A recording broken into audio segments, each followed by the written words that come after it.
Welcome back to another episode of the Real Health Podcast. So we're going to continue our discussion in this kind of world of photobiomodulation, but we're going to talk about the sun.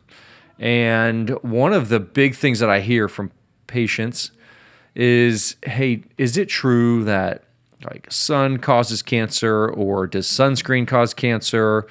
And just this whole idea of, should I protect myself with sunscreen? Is there natural forms of it? So we're just going to kind of unpack this within 15 minutes of, does sun cause cancer? Does sunscreen cause cancer? And what to look for when choosing options to protect the skin. Because the reality is, as we talked about, if you didn't listen, go back 2 episodes and learn about light therapy in general, but we're going to kind of hang out in this space called ultraviolet light. And ultraviolet light is UV, what we hear, UVA, UVB, and that is what the sun produces, and it has damaging effects to our body. So we're going to frame this out, and we're going to talk about really what happens in melanoma or squamous cell carcinoma or basal cell carcinoma cases, in essence, skin cancer. It is true that the sun exposure, UVB exposure, ultraviolet light exposure does increase your risk of cancer. But let's unpack this a little bit and have some understanding behind what's really happening. So your skin is the largest organ in your entire body. It's the largest organ. So it is a living tissue that has cells, just like every other cell in the body. And inside these cells, there's protective mechanisms. We talked about this on the last episode, but that protective mechanism is what we call antioxidants. When our body is harmed, damaged, let's just say we consume a toxin, it can create free radical damage or oxidative stress. These are the terms we use in science to explain that your cells are being damaged or harmed. That oxidative stress is quenched, okay? It's mitigated with antioxidants. And so a high level of antioxidants are very protective against damaging effects of oxidative stress. Oxidative stress comes from rancid seed oils, so peanut oils, vegetable oils. It comes from heavy metals, chemicals, phthalates, BPA, glyphosate. Comes from infections. Infections can induce oxidative stress and inflammation. And so what happens is, a lot of times our skin itself accumulates toxic load. Not just what we put on our skin, which can be very toxic. We'll talk about benzene here in a second. But honestly, what we put in our body affects our largest organ. It's absorbed in our skin. And so if we have oxidative stress levels that are high internally in our body due to poor nutrition, poor lifestyle, and toxic habits, well, that's going to manifest itself on your skin. And then when your skin is therefore exposed to the sun, those two come together and they create a kind of this collision of stress, oxidative stress, and UV rays, and that over time starts to damage your DNA, or really damage your mitochondria. This is the cause of cancer. When we look at research with cancer, I've mentioned before, but cancer is a metabolic disease. It's a metabolic issue. It's an issue within the mitochondria, and the mitochondria are those power plants within your cells that create energy. When those are damaged, your DNA is altered and damaged, and now we have mutated cells. And this is cancer. So if we have high toxic load, we get UV exposure. And the cells itself on the skin can then start to become damaged, so much so that our antioxidant status is low because we don't eat clean. We don't have a bunch of healthy antioxidants coming into our body. So then our protective barrier is broken down, and therefore we're set up for cancer. So does the sun cause cancer? Well, yes and no. In and of itself, sun or UVB rays have to be combined with a toxic environment, and those two come together to increase significantly your risk of cancer. You can actually type in antioxidants and skin cancer, and you'll see PubMed research show that high antioxidant load decreases your risk for skin cancer. So the most important thing to remember here is what you are, going back to the 5 pillars, putting in your body nutritionally, how you train, how you sleep, chiropractic care, detoxification, lifestyle. Those 5 pillars are critical at preventing cancer, specifically even skin cancer. Now, what's like the best way to protect your skin, right? Because we don't want to just bake in the sun all day. There is associated risk of sun exposure and skin cancer. So we don't want to just bake all day. So what do? Do we wear sunscreen? Do we wear sun protective clothing? And for me, this goes back to, I think sun protective clothing is best because you're not putting any chemicals on the skin. You also, if you're not using sun protective clothing, then when we start talking about this world of sunscreen, it's important to have understanding about what sunscreen does and what it doesn't do. And that's where we get into this conversation of SPFs and should I get SPF 50 or 15 or 5 or 25?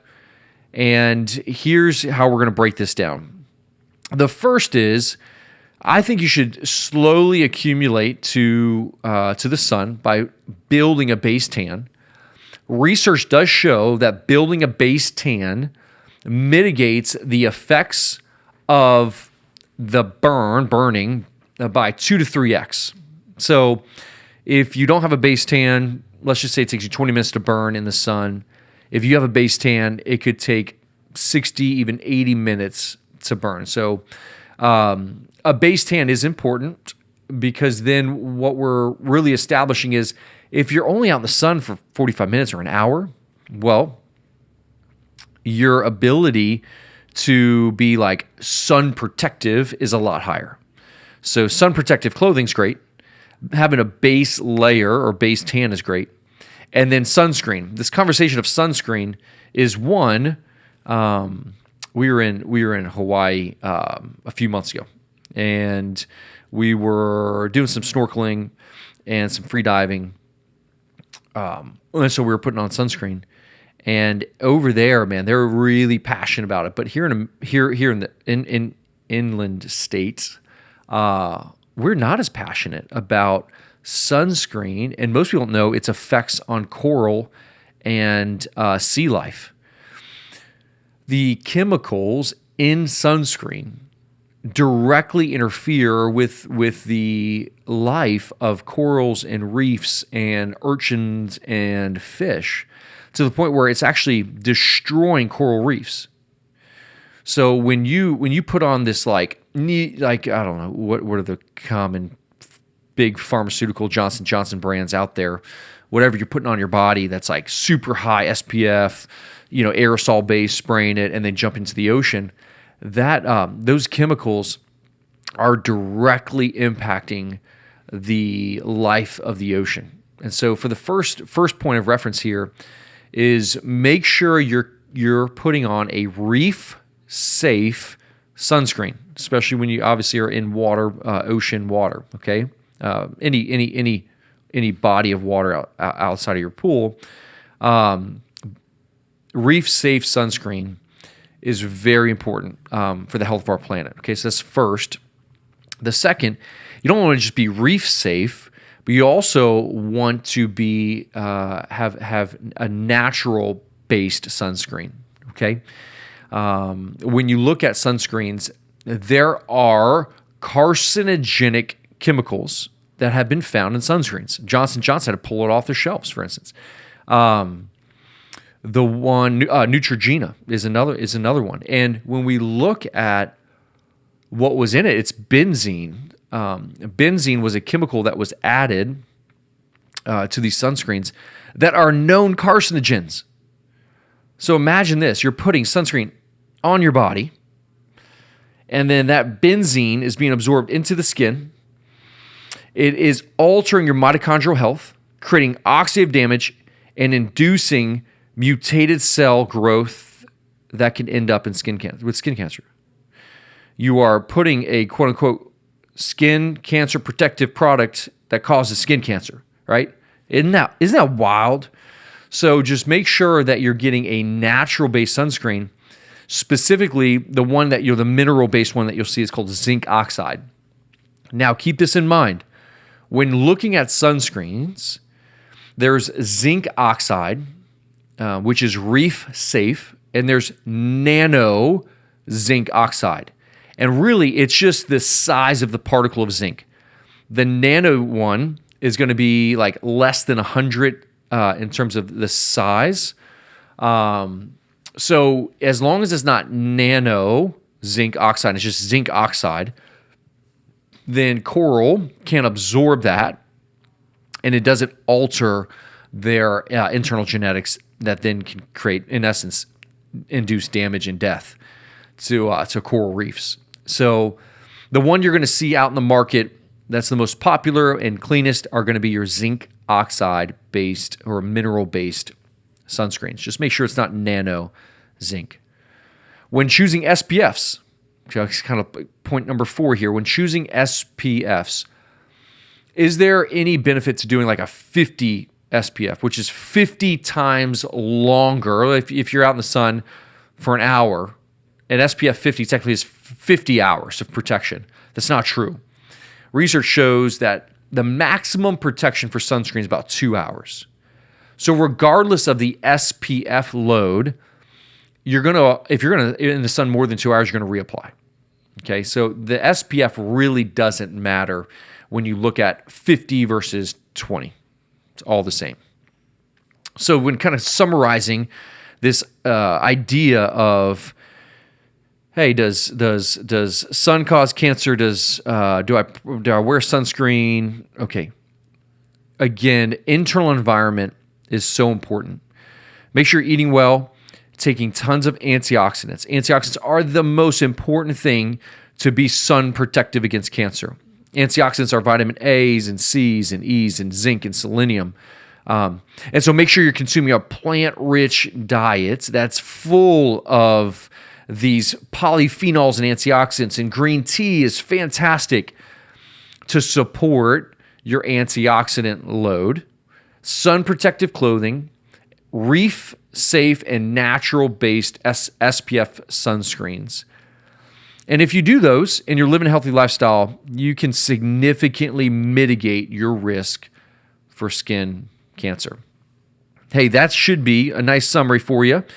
If you have any questions, as always, feel free to reach out to one of the offices or direct message us on any social media platform. We appreciate you for listening. Have a great day.